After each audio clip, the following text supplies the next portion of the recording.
चलिए कोशिका विभाजन के चरण देख चुके हैं हम लोग।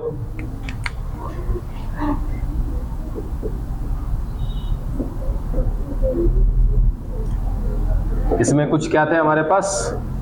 चरण। कितने चरण? 2। एक ऐसा चरण जिसमें क्या कर रहे थे हम लोग? केंद्रक का विभाजन कर रहे थे, और एक ऐसा चरण जिसमें कोशिका द्रव्य का विभाजन कर रहे थे। केंद्रक का विभाजन किया तो क्या बोला? कैरियोकाइनेसिस।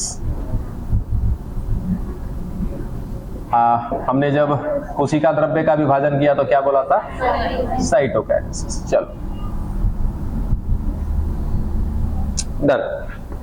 अब चलते हैं हम लोग कहाँ? विभाजन की तरफ। एक ऐसे विभाजन होता है, उससे पहले एक चीज केवल और जानना आपको बाकी रह गया, गुणसूत्र। ठीक है, अब गुणसूत्र क्या होता है वो चीज अभी बिल्कुल नहीं बता रहे। गुणसूत्र कैसा होता है वो बात हमें जानना है। देखो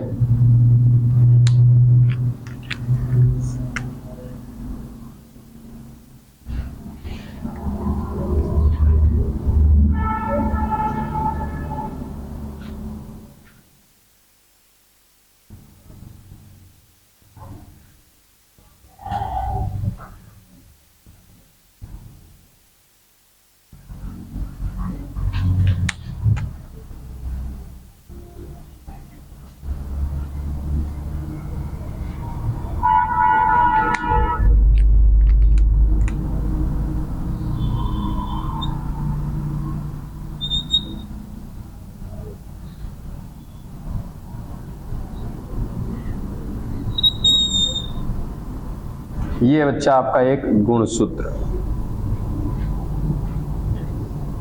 ठीक है, अब कुछ बातें जो कह रहे हैं वो ध्यान देते जाइएगा। ये पूरा का पूरा गुणसूत्र, तो सबसे पहला बात आप याद रखेंगे क्या कि ये किस आकृति का होता है? एक्स की आकृति का होता है। ठीक है, और जब इसको पढ़ना स्टार्ट किया तो इसके बाहर एक हमने ब्लू रंग का आवरण बनाया है क्या? ठीक है, इसको कहा जाता है गुणसूत्रीय आवरण। ठीक है, और इस आवरण का क्या होगा? कुछ नाम होगा, और इस आवरण का नाम है पेलिकल।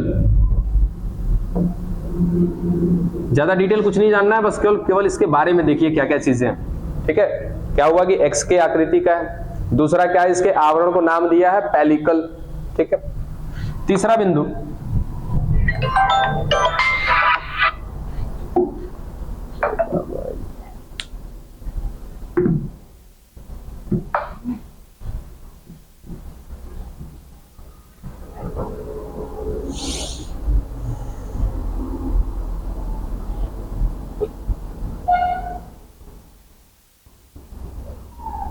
बोलिए क्लास में, बोलिए ना, जल्दी बोलिए।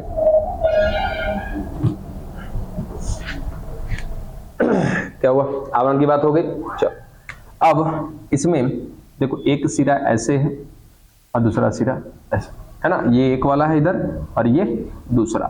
तो हम ऐसा कह सकते हैं बाबू कि ये जो गुणसूत्र है, आवाज नहीं, ये जो गुणसूत्र है इसको मैं 2 बराबर भाग में बांट सकता हूं क्या? ठीक है, एक ये वाला हिस्सा और फिर ये दूसरा वाला हिस्सा। अगर मैं इनको ऐसे अलग कर दूं, एक इधर कर दिया और एक इधर कर दिया, ठीक है, तो इसको मैं क्या कहूंगा? आधा गुणसूत्र बोल सकता हूं क्या? आधा इधर आधा इधर। तो सीधा सीधा कहा जाता है कि एक जो गुणसूत्र होता है ये बना होता है 2 अर्ध गुण सूत्र से। ठीक है, एक गुणसूत्र बराबर क्या? 2 अर्ध गुणसूत्र। ठीक है, इसी अर्ध गुणसूत्र को नाम दिया जाता है क्रोमैटिड। क्रोमैटिड। एक बार कैमरे पे देखो, कैमरा चल रहा है क्या? रेड डॉट दिख रहा है उसमें? ठीक है ना, चलो। क्या बोला? क्रोमैटिड। चलेगा। इसी क्रोमैटिड को एक और नाम दिया जाता है डीएनए। ठीक है, तो कुल मिला जुला करके हम ऐसा कह सकते हैं कि एक गुणसूत्र 2 डीएनए से बना होगा, एक गुणसूत्र 2 क्रोमैटिड से बना होगा, एक गुणसूत्र 2 अर्ध गुणसूत्र से बना होगा। चलेगा। इसके आधार पर चौथा बिंदु क्या निकलता है कि हमारे अंदर कितने गुणसूत्र हैं? टोटल 46 गुणसूत्र हैं। तो डीएनए की संख्या कितनी हो जाएगी? 92। क्रोमेटिड की संख्या कितनी हो जाएगी? अर्धगुणसूत्र की संख्या कितनी हो जाएगी? यानी कि कुल मिला जुलाकर कितनी बार भी सवाल पूछा जाए, सब नाम क्या है? एक ही चीज की क्या है? अलग अलग नाम है। तो कुल मिलाकर हमारे अंदर 92 अर्धगुणसूत्र है, या 92 क्रोमेटिड है, या 92 डीएनए मिल रहे हैं। चलेगा? चलो, अब ये डीएनए को जब हम पढ़ेंगे तो पता चलेगा कि ये डीएनए ना बहुत सारे जीन से मिलकर के बना होता है। एक डीएनए लाखों लाख जीन से मिलकर के बने होते हैं। वो बात अभी कतई यहाँ पे नहीं। क्लियर हो गया यहाँ तक की बात? यहाँ पे बीच में एक डॉट बनाया हमने, ये डॉट होता नहीं है, ये डॉट यहाँ पे नहीं है। बस जब आप गुणसूत्र को देखोगे तो देखने में ये प्रतीत होता है कि यहां पर एक जगह पर ये क्या हो रहा है? जुड़ रहा है। ठीक है, तो यहां पर क्या दिखता है कि दो अर्ध गुणसूत्र जुड़ रहे हैं। ठीक है, और इस बिंदु पर क्या है? ये जो बिंदु है, यहां पर एक बिंदु है, और इसी बिंदु पर ऐसा प्रतीत होता है कि दो अर्ध गुणसूत्र जुड़ रहे हैं। ठीक है, इस बिंदु को नाम दिया जाता है गुणसूत्र बिंदु। ठीक है, जहां पर दोनों जुड़ता हुआ मालूम हो रहा है वो क्या है? गुणसूत्र बिंदु। क्लियर हुआ? ठीक है, अब कोई चीज यदि कहीं पर जुड़ता हुआ मालूम हो तो एक बिंदु यहां भी है इस अर्ध वाले में, और एक बिंदु इस अर्ध वाले में भी। ठीक है, ये दोनों बिंदु एक ही जगह पे क्या होता है? जुड़ता हुआ मालूम होता है। तो जिस बिंदु पर जुड़ता हुआ मालूम चल रहा है उस बिंदु को क्या बोल दिया? गुणसूत्र बिंदु। इंग्लिश में क्या बोलते हैं इसको? सेंट्रोमियर। ठीक है, अरे नहीं, सेंट्रोमियर सही है, चलो सेंट्रोमियर याद रख लेना इसको भी, अगर याद रहे तो। उसके बाद अब ये दोनों बिंदु की बात रह गई। ठीक है, इन दोनों बिंदुओं को कहा जाता है बच्चा काइनेटोकोर। काइनेटोकोर, बस इतना ही आपको जानना था विभाजन शुरू करने से पहले। क्या सारी बातें क्लियर हुई? यहाँ पे क्या क्या चीजें हुई है? सबसे पहला गुणसूत्र कैसा दिखता है? एक्स आकृति का। इसके बाहर एक आवरण होता है, इस आवरण को क्या नाम देते हैं? पेलिकल। उसके बाद एक गुणसूत्र जो होता है ये कहीं ना कहीं दो अर्ध गुणसूत्र से मिलकर के बना होता है। इसी अर्ध गुणसूत्र का एक दूसरा नाम है क्रोमेटिड।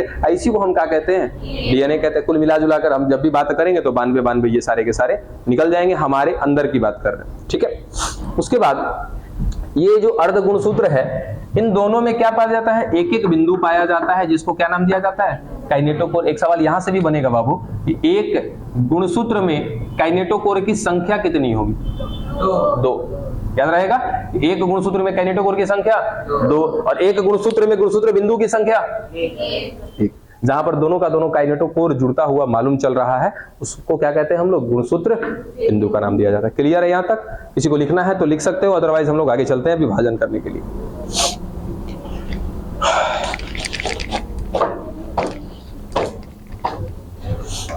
बस यही बातें आपको जाननी बाकी रह गई थी, क्योंकि कहीं ना कहीं हम लोग तोड़ेंगे इनको।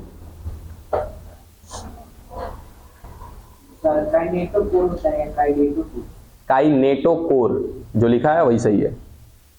क्या लिखा है? काइनेटोकोर। ठीक है, 4 कहीं पे सुना है क्या तूने? नीटो हो गया। उसकी जरूरत ही नहीं पड़ेगी, वीडियो आ जाएगा, वहां पे स्क्रीनशॉट ले सकते हो। उसके भरोसे अपना काम थोड़ी है, मर जाए इसी के पीछे मर जाए, जान देते। कुछ काम रहता है ना अपना भी। अब कल अचानक यहाँ से निकले गए खुरमाबाद से आए हम, करीब 1 घंटे के बाद घर पे गया तो पहले से प्लानिंग करके रखा था, सब भी जा रहा है मुंडेश्वरी। अब सबको लेके गए, रात में आए 7:30 बजे, फिर बैठे एडिट किए, फिर डाले वीडियो। जब आपका मैसेज आया उस समय बैठ के एडिट कर रहे थे, सोच रहे थे कि इस वीडियो को डालें नहीं डालें, उसको नहीं डालें। उसको रखा है मैंने, पेंडिंग बना के रखा हुआ, और उसको पब्लिकली नहीं डालेंगे। डालना हो तो बाकायदा पहले आपका एक पेरेंट्स का ग्रुप बना लेंगे और वहां पे डाल देंगे। और थोड़ा सा अभी जो पीछे वाला बच गया था सब ना, उन लोग का भी तनी बना ले किसी दिन उसके बाद, ठीक है। तो वो पोस्ट मारेंगे लेकिन उसको पर्सनल करके, मतलब यूट्यूब पे रहेगा, वो किसी को दिखेगा नहीं सिवाय मेरे अलावा, और उसके बाद उसको शेयर कर देंगे पेरेंट्स वाले ग्रुप में, ठीक है।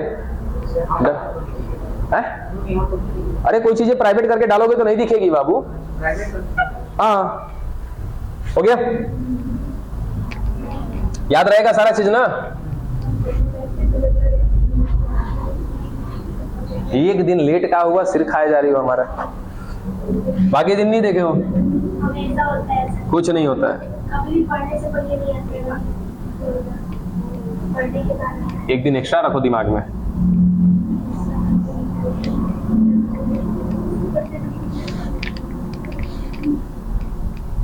चलो यहां तक बाबू एकदम सबको क्लियर है, सारा कुछ दिमाग में रखिएगा। अब उसके बाद कुछ और बातें, हाँ देखिए कोशिका देखते हैं हम लोग, ठीक है। क्या बताया अभी तक हमने आपको कि कोशिका है, इस कोशिका के अंदर क्या है, केंद्रक, और क्या पड़ा हुआ है, कोशिका द्रव्य। कोशिकांग को अभी हम लोग छोड़ देते हैं, ठीक है, समझने के लिए। तो एक बात आपको बताई थी ना हमने कि इस केंद्रक के अंदर क्या मिलते हैं, गुणसूत्र मिलते हैं। ऐसे कोई टिप्पा टिप्पणी नहीं करेगा, बस सुनता रहेगा सब लोग।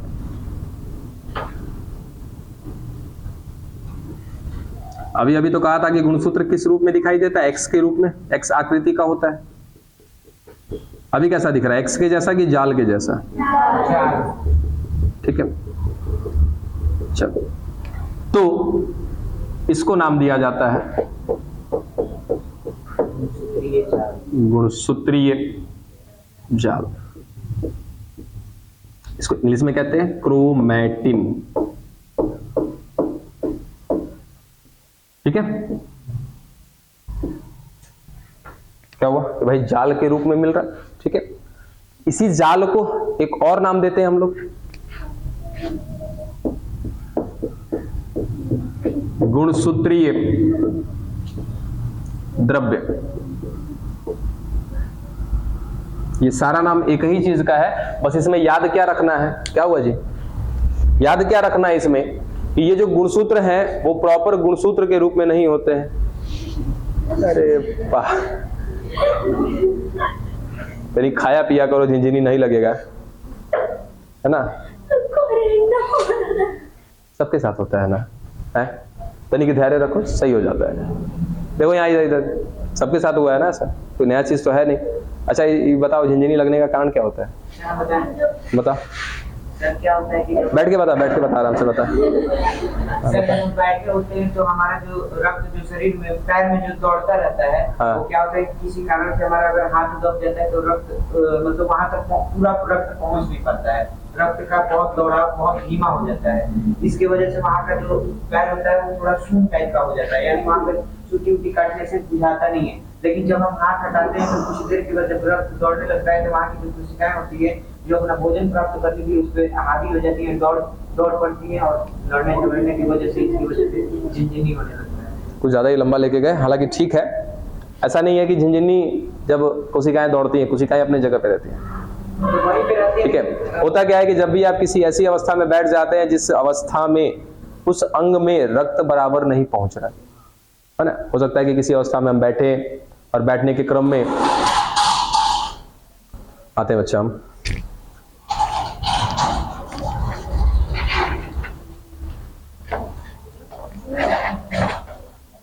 शांत रहिए थोड़ा। अरे खड़ा हो जाओ थोड़ा सा, एक दो बार खड़ा होइए, बैठिए आराम से, सब मैनेज हो जाएगा। कहो चल दे लो, चला जा, भेंट करे कतना किलो हुआ जा जाती आराम से चल दिया कहीं चल।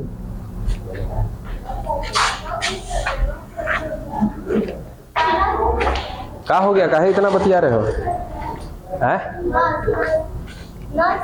हाँ नस दब जाता है बाबू, बात बंद करें।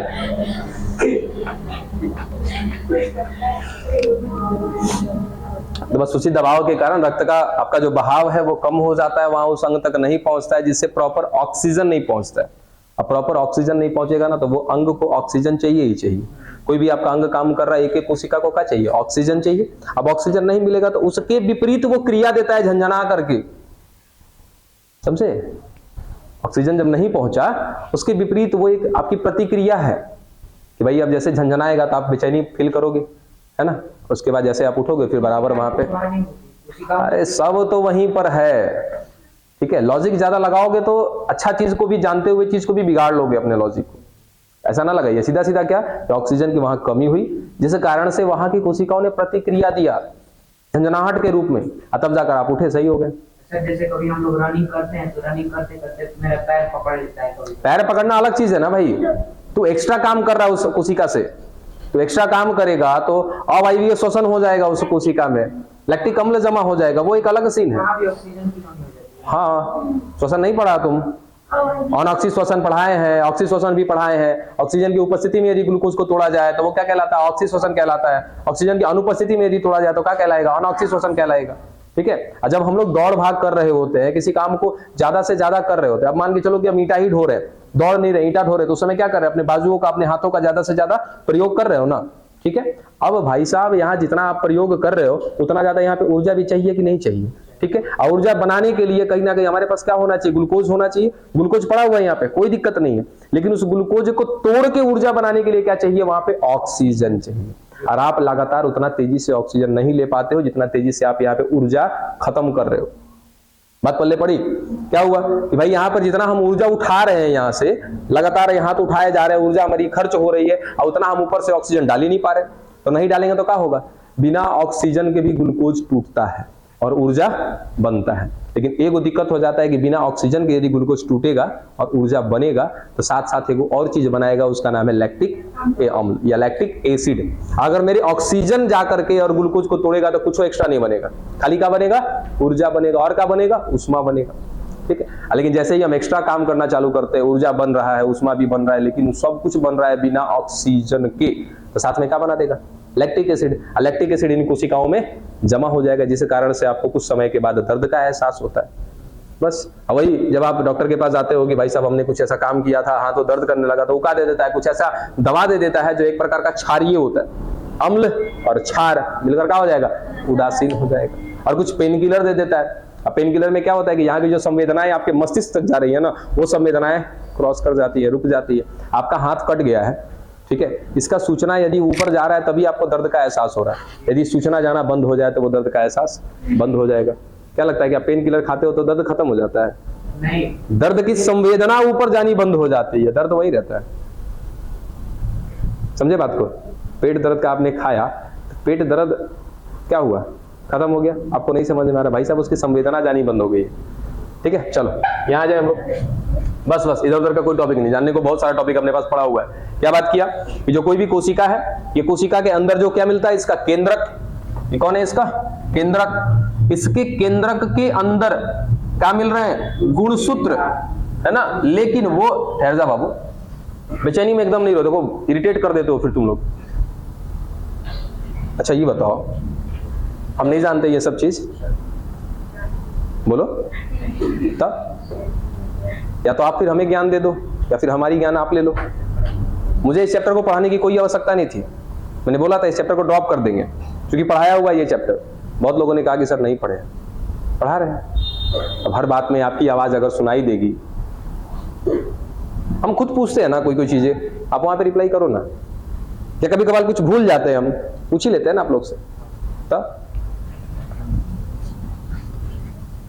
जब आप ही बाबू सब कुछ कह दोगे तो फिर हम क्या लिए है? चलो केंद्रक है, केंद्रक में आपको सीधा सीधा मालूम है कि क्या होता है? गुणसूत्र होता है, ठीक है? लेकिन ये गुणसूत्र के रूप में नहीं होता, ठीक है? गुणसूत्र का रूप कहने का मतलब कि वो कैसा होगा? इस एक्स की आकृति का होगा, लेकिन ये एक्स की आकृति में नहीं है, सारे के सारे एक्स की आकृति वाले आपस में क्या है? घुले मिले हैं। तो घुले मिले हैं तो क्या दिख रहा है? यहाँ पे जाल दिख रहा है, इसलिए मैं इसको क्या कहता हूं? गुणसूत्रीय जाल। और इसी गुणसूत्रीय जाल को एक और नाम देते हैं क्या? क्रोमैटिन, या तो एक और नाम है हमारे पास गुणसूत्रीय। बातें क्लियर? तो सीधा सीधा एक स्टेटमेंट याद रखेंगे कि केंद्रक के अंदर गुणसूत्र होते जरूर हैं, लेकिन वो गुणसूत्र के रूप में नहीं होते हैं, वो एकदम जाल की तरह होते हैं, जिसको मैं गुणसूत्रीय जाल कह सकता हूं, गुणसूत्रीय द्रव्य कह सकता हूं, या तो क्रोमैटिन कह सकता हूं। डन? मिटा दें इसको भी। जिनको लिखना हो ना वो भी बोलिएगा, ऐसा नहीं कि मैं सब कुछ मिटा ही दे रहा हूं फिर।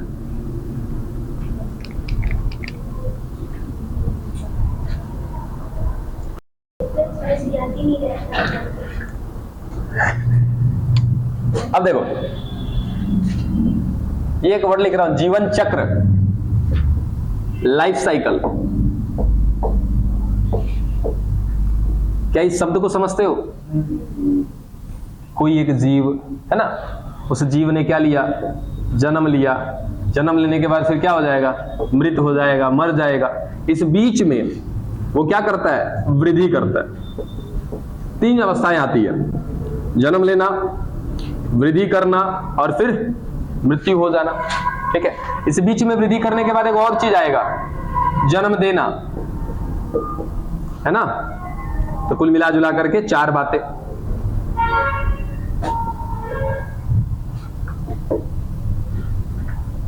ठीक है, 4 चीजें हर एक के जीवन में आती है ये, और ये इसी को हम क्या कहते हैं? पूरा जीवन चक्र कहते हैं। ठीक है, कोई व्यक्ति जन्म लिया, जन्म लेने के बाद क्या करेगा? वृद्धि करेगा। आपको बता रखा है कि वृद्धि करेगा तो क्या होगा? आकार में बड़ा होगा, धीरे धीरे तैयार होगा, परिपक्व होगा। अब परिपक्व होगा तो क्या हो जाएगा? जन्म देने के लायक हो जाएगा। फिर वो क्या करेगा? जन्म भी देगा। ठीक है, और एक ऐसा समय आएगा, उस समय के बाद वो क्या हो जाएगा? मर जाएगा। ऐसी बात करते हैं हम लोग कोशिका के लिए। तो कोशिका का जीवन चक्र हमको देखना है कि कोशिका कैसे अपना जीवन पूरा करती है, और लास्ट में हमने लगाया है चक्र। तो चक्र का मतलब क्या होता है? कि एक ही चीज को बार बार रिपीट करना, तभी जाके उसको चक्र कहते हैं। ठीक है, तो जैसे घड़ी को क्या करती है? बार बार 12 बजे से उठी तो 12 पे फिर गई, फिर 12 पे गई, फिर 12 पे गई, बार बार ये क्या कर रही है? चक्र लगा रही है। ये क्या होगा? एक चक्र होगा। तो वैसे ही कोशिका का हम देखने वाले हैं क्या? जीवन चक्र।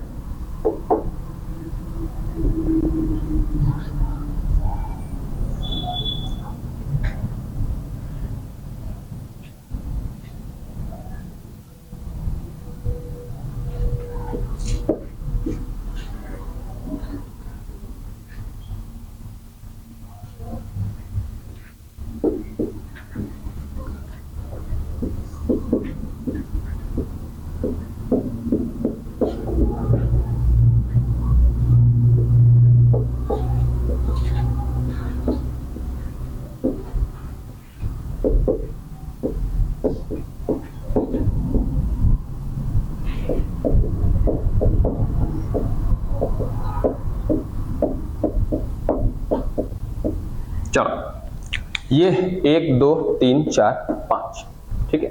इन 5 चरणों में एक कोशिका का जीवन चक्र पूरा होता है। ठीक है, आइए पूरा करते हैं। कैसे कैसे? एक छोटी सी कोशिका को लेते हैं जिसने अभी अभी क्या किया? अपना जन्म लिया।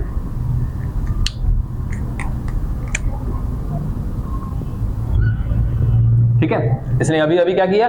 जन्म लिया। क्या करेगा ये? कुछ समय जीवन, ठीक है। अब ये एक स्टेज का नाम है, ठीक है। स्टेज के नाम से ये कुछ मत समझ लीजिएगा जैसे हमने जन्म लिया, फिर 10-12 साल हमने क्या किया? वृद्धि किया, तब जाके हम परिपक्व होते हैं, बस उसी तरीके की बात है। तो यहाँ जीवन हमने नाम जरूर दिया है, लेकिन ये क्या है? एक समय है। यहाँ पर कुछ समय के बाद जीवन तक पहुंचता है, फिर और कुछ समय इसमें बिताता है, कुछ और समय बिताएगा, तब वो क्या कहलाएगा? जीतू। ठीक है, अब कुल मिला जुला कर इसको पूरा करने वाले हैं। तो जीवन में आएगा, तो जीवन में याद रखना, यहाँ साइड में लिख देते हैं। जीवन में क्या होता है? वृद्धि होता है। ठीक है, इस जीवन को पार करते करते, जीवन को पार करते करते मतलब कि कुछ समय जब ये बिताएगी कोशिका, कौन सी कोशिका? ये छोटी वाली। ठीक है, तो आकार में थोड़ी सी क्या हो जाएगी? ये बड़ी हो गई।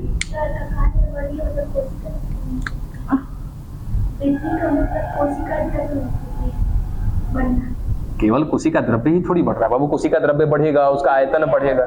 छोड़िए बुक को, हम जो पढ़ा रहे हैं वो पढ़िए। कोशिका द्रव्य बढ़ रहा है इसके अंदर अंदर, तो कोशिका द्रव्य बढ़ रहा है तो क्या ऐसा ही बढ़ जा रहा है? बाहर उसका आयतन नहीं बढ़ने देगा?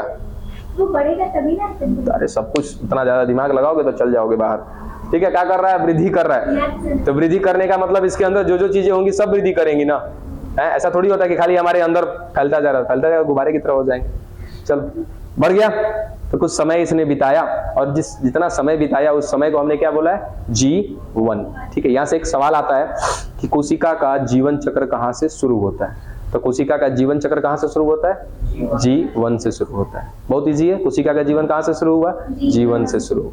ठीक है, खत्म कहाँ पे हो जाता है? तो लास्ट में साइटोकाइनेसिस के बाद इसका जीवन चक्र खत्म हो जाता है। ठीक है, जीवन में जाकर के यानी कि कुछ समय जितना बिताई है उसको हमने क्या नाम दे दिया? जीवन। और इस समय में उसने क्या करना है? वृद्धि करना है। ठीक है, इसके बाद दूसरा क्या आता है इसका? एस। ये पहला आ गया जीवन, दूसरा क्या है? एस। अब एस में इसको भी पार करेगी, यानी कि कुछ समय यहां भी बिताएगी। एस में याद रखना बाबू, वृद्धि नहीं होता है, वृद्धि नहीं होता है। तब क्या होता है यहाँ पे? डुप्लीकेशन। अब डुप्लीकेशन क्या है आएगा उस समय देखेंगे हम लोग। इसको कहते हैं डुप्लीकेशन। ठीक है, या फिर हिंदी में कहते हैं द्विगुणन। द्विगुणन। ठीक है, किसका द्विगुणन? गुण सूत्र का। ठीक है, गुणसूत्र का द्विगुणन होने वाला है।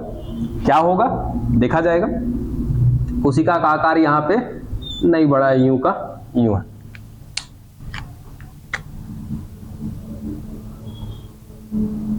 फिर कुछ समय और बिताएगी, और जो अगला समय बिताएगी उसको क्या नाम दिया हमने? G2 का नाम दिया। अब G2 में क्या करने वाली है? बता मेरे हीरो, बड़ी परेशान था। अरे रुक जा भाई, बता बता क्या होने वाला है यहाँ पे? तंतु का निर्माण होगा। क्या करेगा वो तंतु?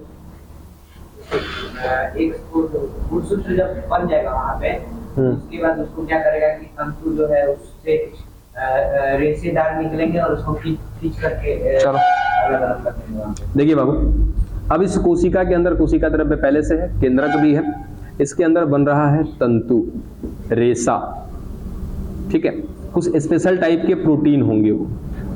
ठीक, वो इसके शरीर में बनने चालू हो जाएंगे। फिर भी यहां पर कोई वृद्धि हुआ क्या? नहीं हुआ। आए बता रहे बाबू, देखिए यहां पर भी क्या वृद्धि के लिए केवल कौन जिम्मेदार है? G1। फिर उसके बाद कुछ समय आई तो यहाँ इसमें साफ लिखा कोई वृद्धि नहीं हो रहा है, उसके अंदर थोड़ा सा चेंज आ रहा है। क्या चेंज आ रहा है कि ये अपने अंदर उपस्थित जो गुणसूत्र है उसका द्विगुणन कर रहा है। क्या करेगा द्विगुणन में? वो भी आएगा देखेंगे।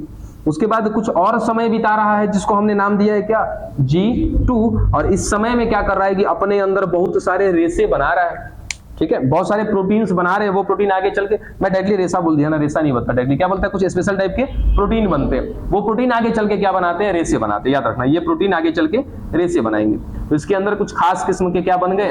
प्रोटीन बन गए। वो प्रोटीन आगे जाकर के क्या बनाएंगे? रेशा। और वो रेशा मदद करेगा क्या करने में? कोशिका के विभाजन में मदद करेगा।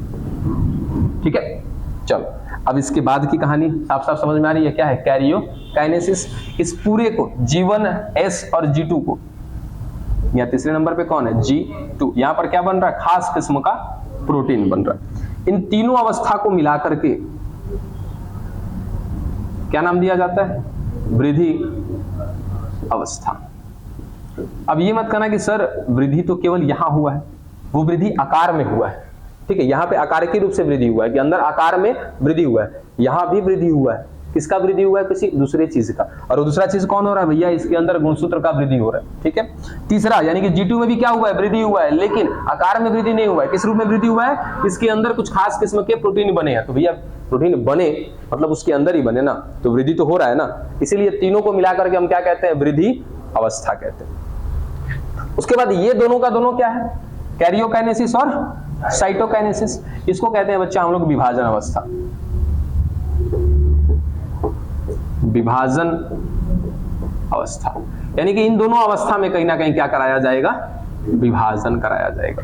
ठीक है, ये हमारी कोशिका वृद्धि करके आ चुकी है, छोटी थी, छोटी से कहीं ना कहीं वृद्धि की, बड़ी हो गई, फिर उसके बाद यहाँ पर आई तो अपने अंदर क्या किया, गुणसूत्र का डुप्लीकेशन करेगा, और आगे गई तो क्या किया इसने, अपने अंदर स्पेशल टाइप का क्या बना दिया, प्रोटीन बना दिया। ठीक है, चलो अब यहां से क्या करने के लिए चली है, कैरियोकाइनेसिस। कैरियोकाइनेसिस में आएगी कुछ अवस्थाएं, उनको एक एक करके पढ़ेंगे। फिलहाल ये जब यहां से कैरियोकाइनेसिस करते करते करते करते जब यहां पहुंचेगी, कैरियोकाइनेसिस जब इसका खत्म हो जाएगा तो उस समय तक इसी कोशिका के अंदर, जब कैरियोकाइनेसिस इसका कंप्लीट हो जाएगा तो हमको पता है कि एक ही कोशिका के अंदर कितने केंद्रक बन जाएंगे, अब 2 केंद्रक बन जाएंगे, बाकी इसके कोशिका द्रव्य यूं के यूं ऐसे पड़े हुए हैं। ठीक है, और अंततः फिर दूसरा क्या करेगी ये, साइटोकाइनेसिस। और जब साइटोकाइनेसिस करेगी तो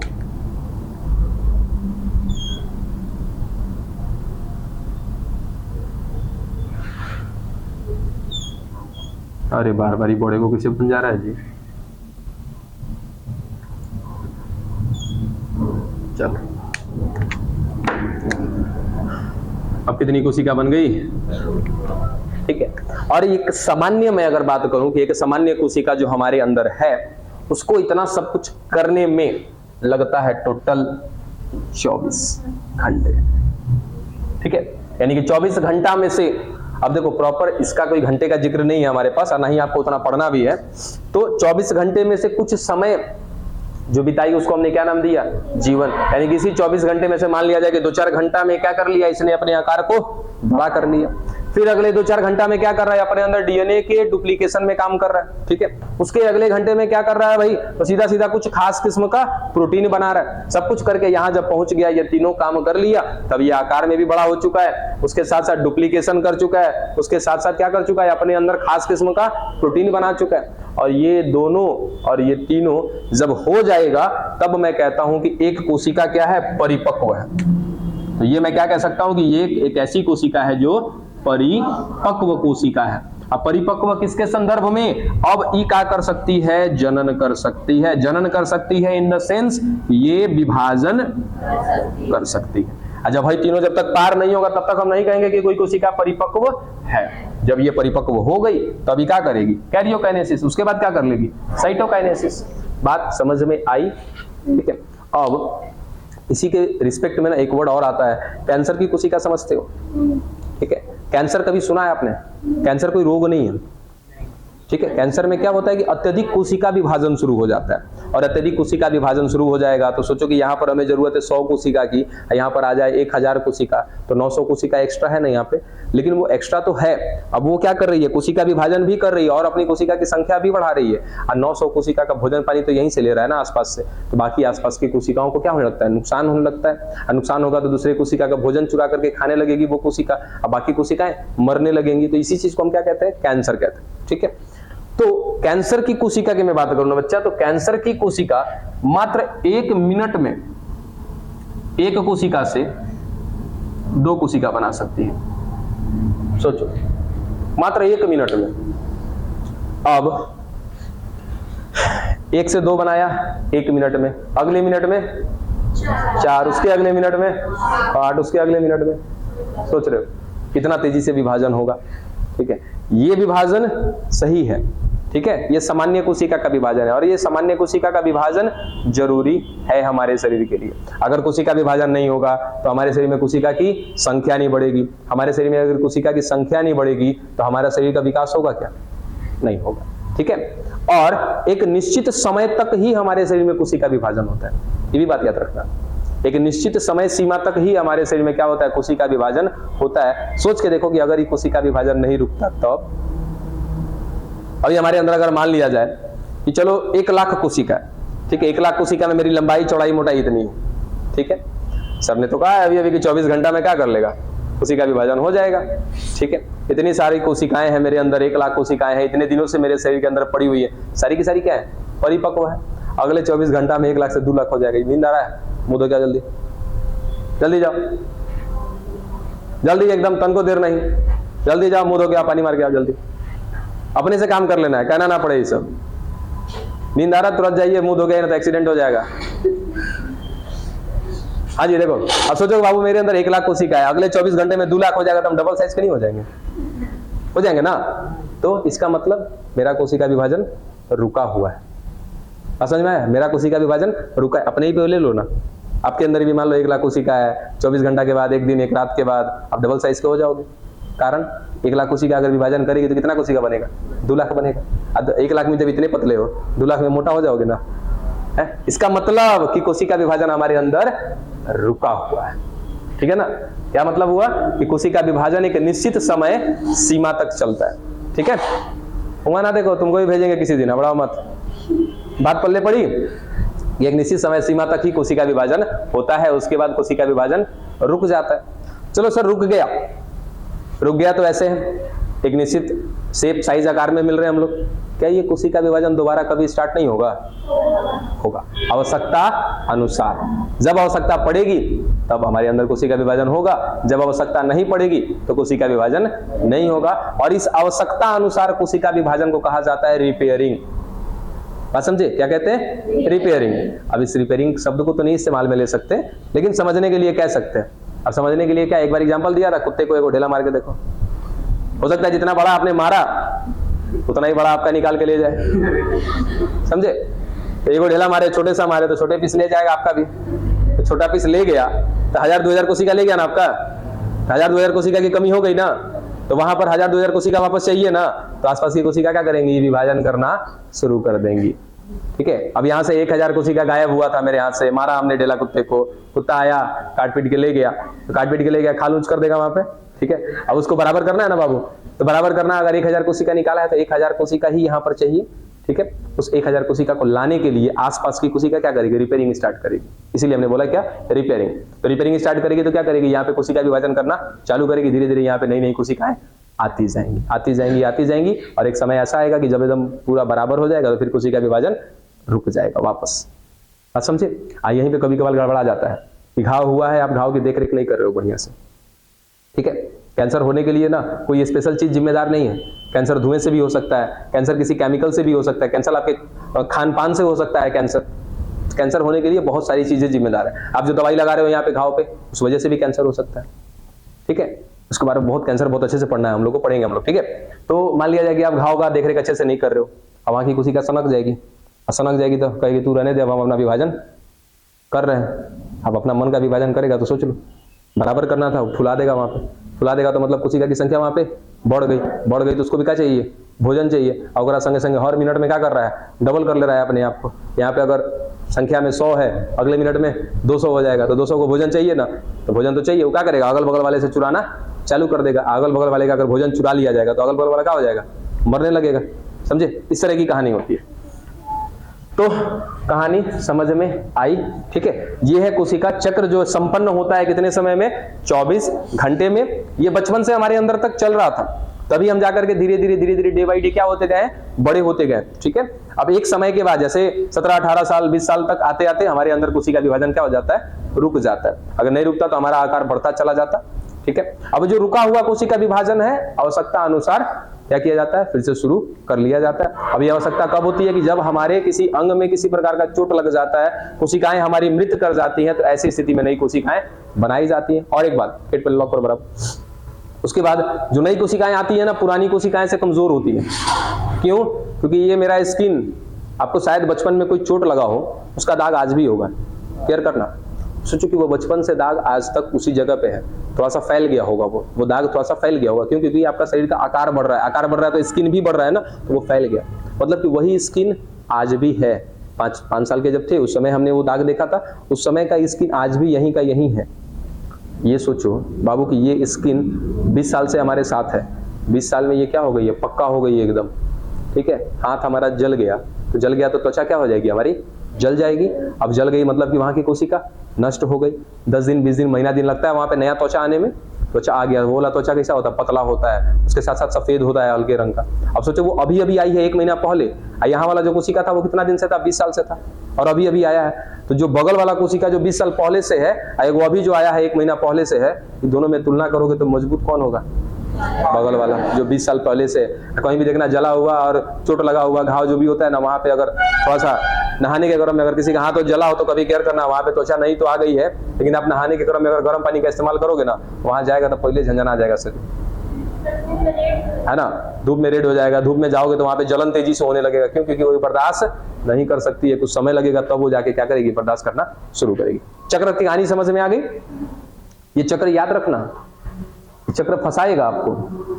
G1 S G2 कैरियोकाइनेसिस, फिर साइटोकाइनेसिस। जीवन में क्या होता है, एकदम दिमाग में बैठा लो, ये रट्टा मारने का कोई जरूरत नहीं है, ठीक है। जीवन में क्या होता है, वृद्धि होता है। एस में क्या होता है, तो डुप्लीकेशन, द्विगुणन होता है। किसका द्विगुणन होता है? गुणसूत्रों का द्विगुणन होता है। कैसे होता है, कब होता है, सब कुछ नहीं, सीधा सीधा याद रखना क्या होता है, द्विगुणन होता है, ठीक है। द्विगुणन का मतलब क्या होता है कि एक है ना, दो हो जाएगा। इसी को कहते हैं क्या हम लोग, द्विगुणन कहते हैं। लॉजिक मत लगाना कि सर कैसे गुणसूत्र डबल हो जाएगा, क्या हो जाएगा, सब आएगा, एक एक करके सब कुछ आएगा। उसके बाद कहां जाएगा, G2 में। G2 में जाएगा तो उसके अंदर क्या बनेगा, कुछ खास किस्म का प्रोटीन। वो प्रोटीन आगे चल के क्या बनाएगा, तंतु बनाएगा, रेशे बनाएंगे, और वो रेशे वे तंतु क्या करेंगे, मदद हमारी कोशिका विभाजन में मदद करेंगे, ठीक है। उसके बाद जब ये तीनों का तीनों हो गया तब हम कह सकते हैं कि हमारी कोशिका अब तैयार है क्या करने के लिए, कोशिका विभाजन करने के लिए। उसके बाद ये दोनों का दोनों चरण आपको समझा चुके हैं कि कैरियोकाइनेसिस में क्या होगा, सबसे पहले एक केंद्र को तोड़ करके दो को केंद्रक बना दिया जाएगा, और साइटोकाइनेसिस जब कराया जाएगा तो उसके लिए कोशिका द्रव्य को भी बांट करके अलग अलग कर दिया जाएगा। डन। चल, हई तीनों में से कुछ समझने लायक नहीं है, सीधा। जीवन में क्या हुआ है, आकार बड़ा हो गया है, इसमें उसके अंदर रखे जो गुणसूत्र हैं उनकी संख्या डबल होगी। यहाँ G2 में क्या हो रहा है, कुछ खास किस्म के प्रोटीन बन रहे हैं। ये तीनों बातें क्लियर है, समझना हमको कैरियोकाइनेसिस को है और साइटोकाइनेसिस को। आयो में सबसे ज्यादा पेचीदा कौन, कैरियोकाइनेसिस। सबसे ज्यादा समय कहाँ पे लगता है, कैरियोकाइनेसिस। इसलिए देखो सबसे ज्यादा बड़ा इसी को बनाया हमने, है ना, याद रहेगा एकदम। चक्र है ना वहां पे बुक में, बकायदा चक्र आपको दे रखा है, मिटा दे इसको। अभी भी कुछ ऐसे प्राणी हैं यहाँ पे जो बुक नहीं रखते अपने साथ, हैं ऐसे लोग? कितने लोगों के पास बुक नहीं है अभी भी? ईमानदारी, ईमानदारी, एक ही ईमानदार हैं, दो। और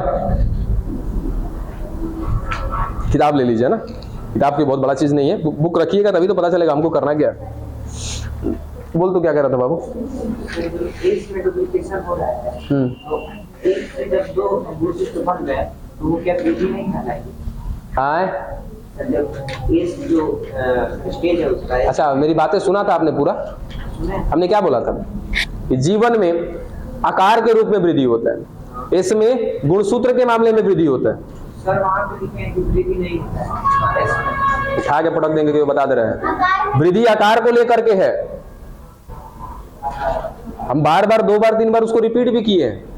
यहाँ जो हमने वृद्धि लिखा है वो आकार के रिस्पेक्ट में है, जीवन में वृद्धि होता है आकार के अनुसार। यहाँ भी वृद्धि होता है, बोला है ना कि नहीं बोला मैंने? लेकिन किस रूप में वृद्धि हो रहा है, अंदर गुणसूत्र के रूप में वृद्धि हो रहा है। G2 में भी वृद्धि हो रहा है, किस रूप में, प्रोटीन के रूप में। अरे भाई, मेरे अंदर, मेरे घर में हम बार बार कुछ नहीं कर रहे हैं, ठीक है, अंदर कबो नया सोफा पलंग बना दे रहे हैं, तो कबो नया टीवी ला दे रहे हैं, वृद्धि नहीं हो रहा है। तब हो सकता है हमने क्या बोला, आकार में वृद्धि केवल और केवल कहां पे होता है। ये बात रिपीट कर दी है बाबू, ध्यान रखा करो। बिठा दे बच्चा। चलो, चक्र भी हमें समझ में आ गई।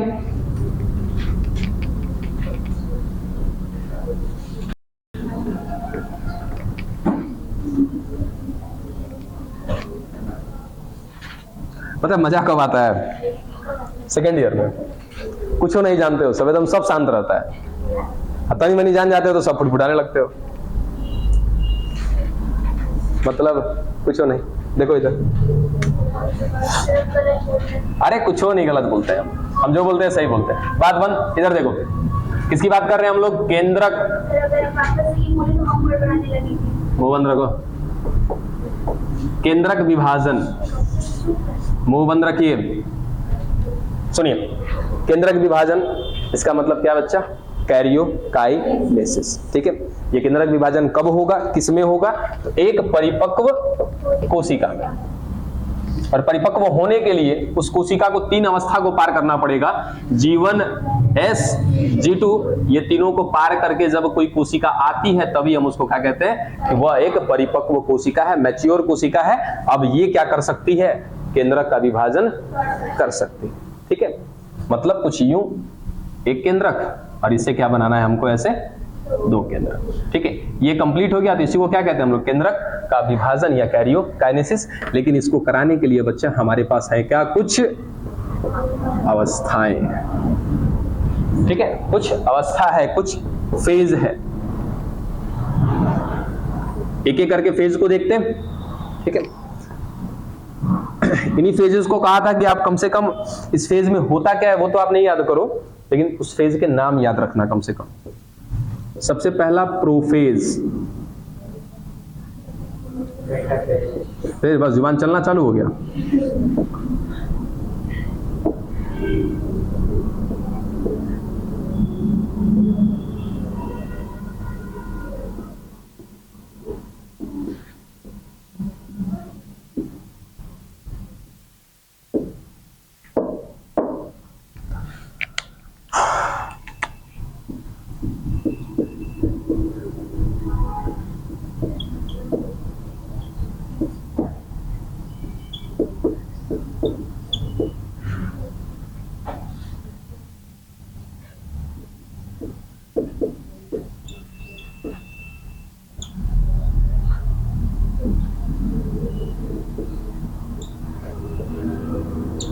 देखिए ये चार नाम याद रखिएगा, प्रोफेज, मेटाफेज, एनाफेज, टीलोफेज। पूर्वावस्था, मध्यावस्था, पश्चावस्था, अंत्यावस्था, ठीक है। और कौन सा विभाजन, तो विभाजन भी दो प्रकार के होते हैं, जिसमें से हम पहला स्टार्ट किए हैं क्या, समसूत्री, ठीक है। अब समसूत्री क्या होता है, जैसे जैसे विभाजन पढ़ते जाएंगे वैसे वैसे वो भी चीजें क्लियर होती जाएंगी। और ये चारों की चारों अवस्था, जब सोचो एक कोशिका जिसको हमने क्या नाम दिया है, परिपक्व, चलो ये हो गई वो परिपक्व कोशिका। इसके अंदर सबसे पहले क्या होगा, प्रोफेज, फिर क्या होगा, मेटाफेज, फिर जाके एनाफेज, फिर जाके टीलोफेज। ये चार अवस्था जब पार करेगी तब इस कोशिका के अंदर एक केंद्रक से कितने बनेंगे, दो केंद्रक बनेंगे, ठीक है। अब बारी बारी से कहानी की तरह सुनना कि कौन से फेज में क्या होता है, ठीक है।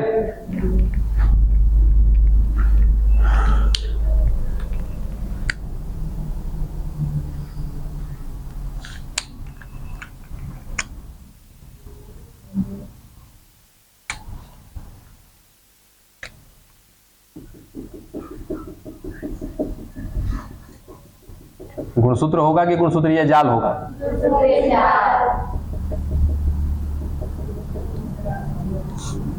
और ये सब कोशिका द्रव्य। और उसके बाद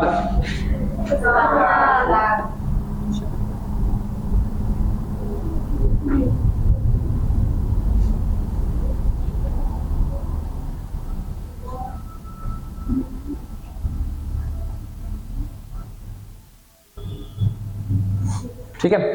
चलो कुछ कुछ कोशिकांग हमने दिखा भी दिए, यहाँ पे किसी का नाम नहीं लिख रहे हैं सिवाय एक का, इसका तारक काय, ठीक है। अब ये तारक काय क्या है, एक कोशिकांग है, याद रखना, जो दो इकाइयों से मिलकर के बना होता है। इसकी प्रत्येक इकाई का नाम होता है तारक केंद्र। ये तारक काय दो इकाई से मिलकर के बना है, और इसके प्रत्येक इकाई का, ये एक और ये एक दूसरा, इन दोनों इकाई को मिला करके या फिर दोनों में से एक एक को हम नाम देते हैं क्या, तारक केंद्र। नाम याद रहेगा। क्या बोला कि बहुत सारे कोशिकांग हैं, इसमें से हमको केवल एक कोशिकांग को याद रखना है, किसको, तारक काय को। और एक बात और याद होनी चाहिए कि ये तारक काय जो होता है वो दो इकाइयों से मिलकर के बना होता है, और इसकी प्रत्येक इकाई को नाम दिया जाता है क्या, तारक केंद्र, ठीक है। अब आ जाते हैं हम लोग कहां, अवस्था पर। ये हमारी एक कैसी कोशिका है, परिपक्व कोशिका है। इसने जीवन को भी पार किया है, एस को भी पार किया है, और G2 को भी पार किया, पार कर लिया, परिपक्व कोशिका हो गई। अब चल रही है क्या करने के लिए, केंद्रक विभाजन करने के लिए। केंद्रक विभाजन करने के लिए आएगी तो सबसे पहली कौन सी अवस्था आएगी, प्रोफेज, पूर्वावस्था, ठीक है। अब इस पूर्वावस्था में क्या होता है, सीधा सीधा याद रखना, कोई अभी लिखेंगे कुछ भी नहीं, सुनना बस। इसके अंदर ये green green green dot dot है, कौन है, कोशिका द्रव्य है। इसका कोशिका द्रव्य याद रखना बाबू क्या होने लगता है, गाढ़ा होने लगता है। ठीक है, कोशिका द्रव्य जैसा पहले था उससे क्या होने लगेगा, थोड़ा सा गाढ़ा होने लगेगा। उसके बाद ये केंद्रक के ऊपर भी क्या होता है, एक आवरण होता है। ये केंद्रक का आवरण क्या होने लगेगा, टूटने लगेगा। ठीक है, उसके बाद अंदर कौन है, गुणसूत्रीय जाल। ये गुणसूत्रीय जाल गुणसूत्र का रूप लेने लगेंगे। ठीक है, इतना सारा कहानी याद हुआ। क्या क्या हुआ पहली अवस्था में,